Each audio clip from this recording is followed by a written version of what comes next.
Magic squares are those things so commonly known in occultism, used by many beginners, but frankly seem really unrelated to the subject overall.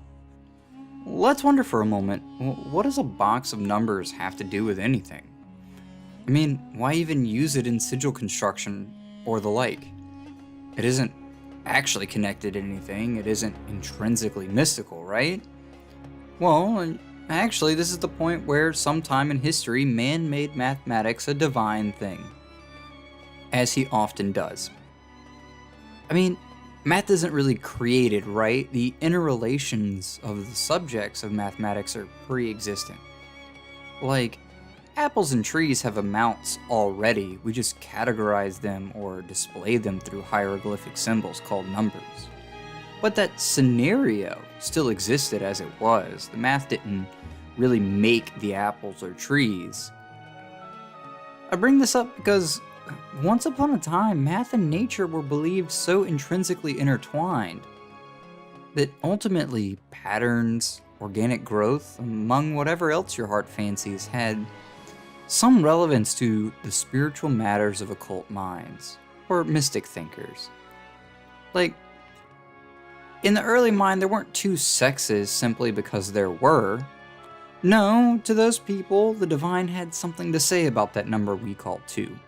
Or the divine had something to say about how many leaves a certain plant has, which is common to early theology. You get the point. All these ideas would eventually form a sought-after numerical perfection, and likely Sudoku, but that perfection was rooted in patterns. It was based in the idea of harmony, meaning that nothing would be out of balance. Rather, all the pieces would be put right in their place. The Eastern minds would one day classify this as the chart, if you will, of all energetic flow. Not like electrical or anything, but some obscure spiritual energy. To the Semitic minds, we would find mazal, literally the flow, by which things were known by certain cyclical relationships, be it in the sky or on the ground, celestial movements, or seasons of planting. I mean, hell, astrology is actually just a series of numbers based on these same movements at the end of the day. All these things came together and would set the stage for Western occultism as we know it. With all that being said, my name is River, and welcome to the Nematon. So what's so special about these squares called magic squares? There's a few things, and if you're watching this video, you likely already know the basics. But for newcomers, magic squares are a square, if not multiple squares inside another main piece. Think of a tic-tac-toe grid that has one number in each section. The numbers start at 1 and go up until all the spaces are filled. 3 conditions have to be met to make it a magic square though. All rows, all columns, and diagonals of equal length have to add up to the same exact number. The squares themselves and the smaller squares inside will also be equivalently distributed. But where's the magic? It's in the correspondences. What I mean is that the usages are tied to various subjects of interest. Remember how this all dealt with the flow of things? Well, the main item of analysis has been celestial movements. So it only makes sense that these squares would be ascribed to one of the 7 antiquated celestial bodies. These bodies are further, and have always been, tied to seasons, hours of the day, phases of the moon, and like references. You know, some people aren't actually all that aware of how timing relates to magical practices. But even in spaces like the Kabbalah, we find that study between midnight and 1 a.m. to be very significant. Or how about how there is a holy day in the week for the Abrahamic faiths, and a variety of others. Or even in Nordic culture, the days of the week themselves adopted names of the deities they worshipped. Time has been significant to humans since, well, since time was noted in the minds of those early people. Time for time immemorial. Surprisingly though, the real magic concept is all in that flow. It's in the numbers themselves. Or, It's more so in a belief about proportions and relationships in early numerology. The adding up of rows and columns being equivalent caused a belief that all these items were following a rule of being. The early thinkers didn't really care exactly what number was shown, but that the pattern formed as it did, and in their eyes represented an intrinsic nature of those higher matters, of those planets, or in sound. In fact, this mentality is still so grabbing to the human mind. We saw an explosion of 369 Nikola Tesla stuff a few years ago, trying to claim infinite energy machines were soon to exist through insights of numerically nested torus wheels.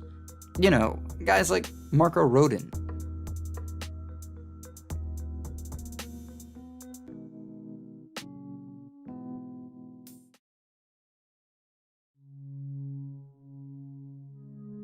We can take a simple look to that famous quote ascribed to Pythagoras and see the belief very clearly. It said, "There is geometry in the humming of the strings.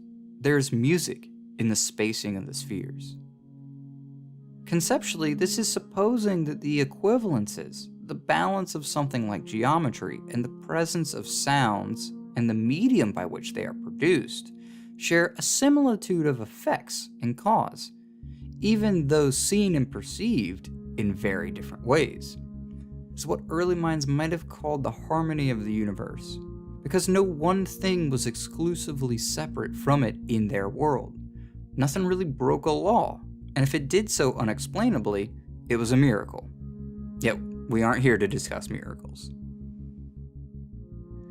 The idea of magic squares is that by utilizing the foundations of this chart, taking note from the Eastern style, by following the patterns of these numbers, a person impresses or presents a force upon that flow the patterns depict and represent, whereby the course of normalcy shifts itself into a desired state, or at least a particular desired effect occurs. It all starts with the will, though, which is one of the main arguments for why people say it works at all. This is also one of the various points at which occult traditions split paths and styles. Let's show off three mentalities through a question.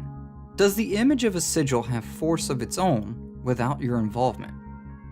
In the plain approach, it does, which is similar to how we relay the ideas of goetic sigils. In the other approach, it does not, and is strictly will, so who even cares what it looks like? And then in the middle ground, we'll find a scene in which the will and emotive investment is like a charge to the implement.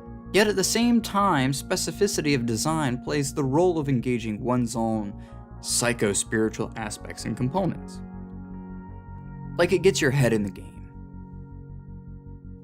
I think it'd be fair now to take a closer look at the magic squares as they relate to various correspondences. The only immediate connection in the antiquated style is that energetic movement, like a thumbprint of natural law and barrier, which is the more Eastern touch, but in the Western mind we see the earlier points tied to the celestial bodies, specifically the 7 spheres of antiquity, which are the sun and moon, out to Saturn. Now, I've been asked quite a few times, why did the ancients stop at Saturn? Is it the evil black cube worshipping cabal I've heard so much about? Or that Mesopotamian second sun thing? No, absolutely not. Saturn is the last conveniently seeable planet using only the human eye. In very, very good conditions, you can catch Uranus, but it's right on the brink. So as simple as it is, that's actually the main reason why it stopped at Saturn. Another reason is also numerological, though. Saturn is the 6th sphere from the Sun, but with the inclusion of the Moon as a celestial body, it would appear a 7th, noting that in early days the Moon and Sun were tied in a greater human mythos, along with 7 holding varying ideas of supernal and spiritual significance in the flow of time. With the idea of cyclical experience and the celestial bodies moving in mathematically predictable patterns, an idea arose that those spheres played a role in the determining experiences, or we may call them seasons of being. However, aside from the seers who thought to predict worldly events and occurrences, what I mean is that The human experience has seasons much as the world experiences seasons, which were charted in some way through the movement of those bodies. Nowadays we tend to call this astrology. But at a time, there was a point in which this was very readily accepted, because man was much like everything else on the planet, just distinctly separated by his level of awareness. However, aside from the seers who thought to predict worldly events and occurrences, the fortune tellers, if you will, another purpose arose through the forces of text. Let's take Hebrew, for example, which has its internal relationship to gematria. Because the letters represent also numbers, they're not separate from each other. Thus, utilizing the number chart allowed the imprinting process to incorporate the written word without disconnect. This is one of the early connections that would precursor the Western magic mentality on phrases and sigil construction. We would later see this used in English through Cornelius Agrippa. Yet at this point, a new possibility reveals itself. Not only can you go from letter to number to sigil, you can go in reverse, as seen in things like the Pigpen cipher. Beyond that, the letters being long seen as a creative agent in the universe are not only tied to the flow of the numerical patterns, but it is thought that to some extent their essence is tied into the flow further, thereby imprinting them in some higher space, which is that energetic lattice by which all things are subject to. So you might ask, is there anything to really be learned from magic squares aside from all this general occult stuff? Actually, yes.